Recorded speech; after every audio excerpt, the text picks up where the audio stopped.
Hello and welcome to another episode of the Giant Take podcast on franchise tag deadline day.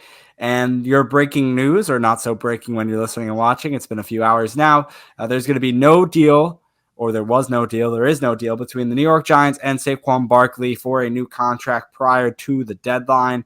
So $10.1 million goes to the franchise tag that goes in Saquon Barkley's pocket for this season, unless he sits out. And that's the one question that that's going to be remaining in Giants fans' heads and in Saquon Barkley's head. He tweeted out right after the news became public, it is what it is. So does that mean it is what it is? I'm going to go out there and just try my best, and then I'll get even more money next year than I was guaranteed this year? Or does that mean it is what it is? This sucks. Now I'm going to wait until I get a new deal. We'll have to wait and see ourselves as Giants fans and as Giants podcasters here. But for you to join us, we really appreciate it on the Giant Take podcast. My name is Josh, and I am joined by my friend and my co-host, Alex. Alex, we're here now, and we're talking about Saquon, and this is a Saquon Barkley-filled episode, so that's what I'm going to go to you about. I want to get your first perspective on this move, I guess, or on this deal, that it just did not happen over the few months. I think it was kind of relevant to definitely note Daniel Jones's early contract getting signed months ago, and Saquon Barkley's kind of being second, which makes sense, right? We're talking about the most valuable position in football, if not in professional sports, of the quarterback position. That should be handled first. It makes sense. But just to wait and not have Saquon sign within that same month as Jones, I think was a big deal. So I said your name, but then I didn't go to you immediately. Now I will go to you, Alex, about your thoughts on this. I'd say it's really difficult because from a personal level, Saquon Barkley is one of my favorite players. And on one hand, I feel bad for him. I know it sounds silly because he's going to be making over $10 million next year if he decides not to sit out. So no one should really feel bad for anyone making that type of money. But when you look at the grand scheme of things, Daniel Jones is getting paid $40 million a year. And Saquon Barkley is going to be getting paid $10 million a year. And, Daniel Jones plays a more important position, don't get me wrong. But in terms of his importance to this Giants team over this past season, over the past couple seasons, are you telling me Saquon Barkley is really worth 4 times less than Daniel Jones? Probably not, but that's just how the NFL works, right? Running backs is just not a premium position, and you can't pay a running back $14-16 million a year with $30+ million guaranteed on a 4-year deal when you just look at the current market. And that's just not something that's happening. In terms of players who are getting paid over that 14, 15 million a year, right? It goes Christian McCaffrey at 16, Alvin Kamara at 15 with over 35 million guaranteed. And then after that, even Derrick Henry is on a $12.5 million year deal, 25 million guaranteed. Are you going to say Derrick Henry is, Derrick Henry, I'd argue, is more important to the Titans than Saquon Barkley is to the Giants, right? So you got to take it all into perspective with the league. Miles Sanders just got a deal this past offseason, with the Carolina Panthers, and he's only getting paid a little over $6 million a year. And that's kind of where the running back market is at. So it just does not make sense to give Saquon Barkley a huge contract. It doesn't make sense to sign him long-term with a lot of guarantees when we know he's had injury issues in the past. And unfortunately, Joe Shane had to stand firm. He had to stand pat, and you have to stand pat at that franchise tag number. And he really, it seems like, did not want to go over 2 franchise tags guaranteed, which would come out to about $21-22 million. At least that's what we're getting from a lot of reporting here. Yeah, Alex, well, let's look at this again. I mean, we did this last episode, and feel free to listen or watch on YouTube if you want our 2022 New York Giants NFL redraft. That was a fun episode. But we also talked about Saquon Barkley in that. And we talked about the leverage situation. It was towards the Giants' favor. The only part where it's like Saquon has a bit of leverage towards his side is when it comes to his name, his brand, and his number in association with the New York Giants, being the guy in those commercials for the team. Daniel Jones, he's not really in those commercials for the New York Giants. You see the one for Duncan that Saquon Barkley's in. Number 26 is the highest selling Giants jersey at this current moment. Right now, if you're going on Giants.com or you're going to Fanatics or you're going to Nike, whatever, what jersey are you buying? you're buying a Saquon Barkley jersey if you're a young Giants fan between the age of, 1 and 20 or 15, right? You're a young fan for your birthday. You're going to want a Saquon Barkley jersey. So he can say, listen, you guys have a lot of key pieces. I love a lot of guys on this team, but I am the face of the franchise. I mean, he could really do that if he wanted to, and he could have done that during these negotiations, although I think Saquon Barkley is a little more level-headed than that. But he definitely has a point there. However, the Giants weren't going to budge, and they didn't need to budge because that they knew that Saquon Barkley is going to go out there and play. We were listening earlier to WFAN right when this thing came out. Evan Roberts was on there, and he was basically saying that the New York Giants, the reason that they just stayed calm, cool, and collected, which is what they should have done as a front office, was because they knew Saquon Barkley is a competitor, and he's going to go out there in training camp or during the regular season, and he's going to compete. He's not the type of guy that's going to sit out. However, there was the remark that he talked about when he was at, I don't know if it was his camp, but he was at a camp last month where he was questioned by reporters to where he said sitting out during the season would be a part of the conversation if there was no deal. He said he hadn't thought about it much at the time. Well, now this is a possibility where he might think about that. I can keep on saying it. I don't think Saquon Barkley is the type of guy that would do that. I don't think he would sit out. And even if he's sitting out, like what goes in his favor? What part of this makes him feel good inside that he's not going out there and he's not playing because he thinks he's going to get money in the end of it and he's going to get more than he already has? This guy wants to play. He wants to help a team. He wants to win. So for him to sit out and lose a chance at right now with what the Giants did in the offseason, we don't have to go through it entirely, but the Bobby Okereke signing, the signing or the trade for Darren Waller, the Giants, they have a pretty good opportunity of making it far and making a playoff run. So Barkley wants to sit out now. What are you doing in terms of yourself and your career? That's what I have to say.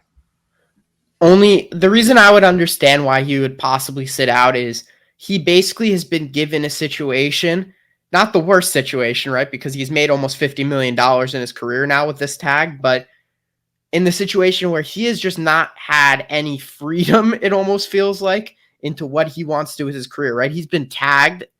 He doesn't have he can't go anywhere if he doesn't want to. And he can't get the deal that he probably thinks he deserves, which he does deserve that amount of money, right? It's just upsetting that the market really is the only reason why he's not getting that type of deal.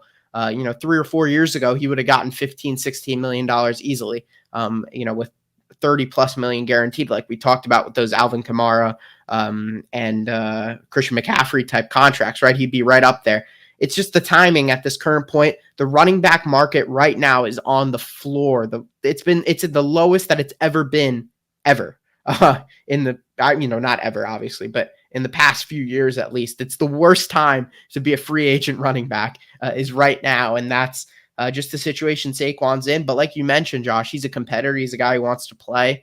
At least from what we've seen, right? We don't know him personally, but what we can see on the outside is that he's someone who really cares about the game of football. So I don't think he's going to end up sitting out, but I could see him being frustrated for a few weeks now, not show up to training camp, which has, been reported now by Jordan Schultz, Ian Rappaport, Adam Schefter, all these big name guys that he will not be showing up to training camp, at least initially. I would understand that. I understand why he's upset. And, unfortunately, Joe Schoen had to do what was best for the Giants organization, and overpaying a running back, no matter how good that running back is, even if he is a unicorn like Saquon Barkley, it's just not the right move for building a franchise going forward. And it's upsetting, but it's also had to be done. And if the Giants had ended up signing him at $14 million a year with $30 million guaranteed, I would be very upset myself. And this episode would not be in the same tone that it is right now. And I mean, Alex, again, let's give our props where props are due to this Giants front office. Like I said, I mean, Joe Schoen, right? You look at a guy like our old GM with Dave Gettleman, maybe he would have signed Saquon Barkley. We have no idea, but the Giants, they held their ground. The front office did. They didn't go to a guaranteed amount of money that they didn't want. They said they probably started out with their cap point, their final offer, and they said, this is how high we're going to go, and we're not going to surpass this. And even through all these months, all these weeks, all these days, and right up to the 4 p.m. deadline, they did not move. They completely stayed where they wanted their most amount of guaranteed money to be, which was around what, $21 million? I think 19 million. It was about 20, 21 million was the max they were going up to. It was initially reported 19 million was where they were at, but Ryan Dunleavy, I think, said they went up to 22 million this morning or last night. And it just didn't get done. So that's it for Saquon. And like you said, he's going to not be there for the first few days of training camp, which sucks because at least first 2 days we are going to. He might not even be there for the entirety of the 2 weeks that is open training camp.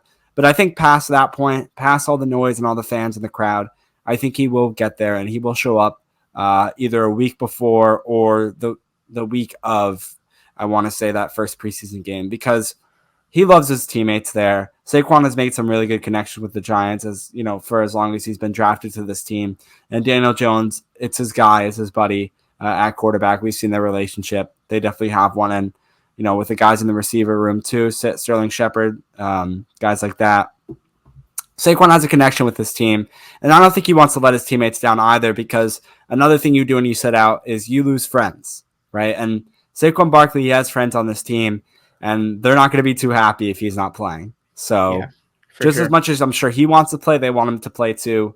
And I think we will see him a few weeks into training camp. I don't want to say there's no doubt in my mind, but I really think it's close to that point. If there's very close to a point of no doubt in my mind that he comes back and he plays for this team and starts week 1. I'd say, to sum up this whole situation, there's a tweet that I saw earlier today, kind of in anticipation of not only Saquon, but obviously Josh Jacobs is going to be playing on the tag or possibly sitting out. What's the other guy? Tony Pollard on the Cowboys, also in that same situation. So Matt Miller at NFL Draft Scout on Twitter, I like a lot of the stuff he puts out. He had this tweet. He said, been saying it for years, and he kind of put a list here, like a 1, 2, 3 list. Step 1, draft a running back. Step 2, play the running back.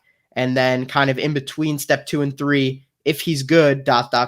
you franchise the tag one time, or the back one time, and then go back to step 1 and draft a new running back. And that's kind of the modern cycle for the new age NFL running back market. And I think that sums up the situation pretty well, sums up Saquon's situation and why a deal did not get done. And I think it could be very likely that Saquon Barkley is not a Giant, in the long term, which would be sad, but also, according to what I just read, pretty, I guess, normal for what the modern day NFL is becoming. Well, the Giants did sign draft a running back this year. Well, Eric Gray, right? Yeah. I mean, I would assume a running back slightly earlier, maybe second, third, day 2 type running back. But maybe you never know, right? A lot of these guys, undrafted, late round guys, they boom. So all hopes are high for Eric Gray, for sure. Let's just say even if Eric Gray starts, it could be a better running back group than what we've had in our past. I mean, Alex, you look back on years before this, a few years, where we had Orleans Darkwa as our starting running back, Rashad Jennings as our starting running back. What's his name? What's the guy's name? Did it start with an S? Maybe Shane Vereen. Okay. Right? Yeah. Remember those names? So let's just say our running backs right now, if Saquon Barkley comes back on this tag, and then we have Eric Gray as the backup. Matt Breida is still around too. Matt Breida is still around, and that's really okay with me. That's fine. So, yeah. I think that sums up this episode. We're about at 15 minutes, so we appreciate you listening and or watching. And what you can do to help support us, you could subscribe wherever you're listening and follow us on our social media platforms, Twitter, Instagram, TikTok, Facebook. Twitter and TikTok is the Giant Take Pod, and then Instagram and Facebook, the Giant Take Podcast. Alex on Twitter at Anorian23. I'm on Twitter at JoshSolo29. And thank you so much. That concludes the Saquon Barkley episode. And what will we be doing next, Alex? What are we going to do next? You're asking me like I know. I have no idea what we're doing next. Who knows? Next will be at the end of the week. Actually. Yes. Yeah, I do know. I asked you. I would hope you know. I don't know. The end of this week, we're going to be coming out with our initial pre-training camp 53-man roster predictions. Yes. I did know that. I just forgot. Goldfish memory 100%. Goldfish memory and all. So we'll see you later this week. And yeah, I'm doing the outro now. I guess I've taken it over. Go We'll ahead. see you. We'll see you later this week for our pre-training camp 53-man roster prediction. Before we get into the really fun stuff of actually showing up and going to training camp, Yes. and giving you our reports at the end of each day. So thank you so much again. See you next time. Peace.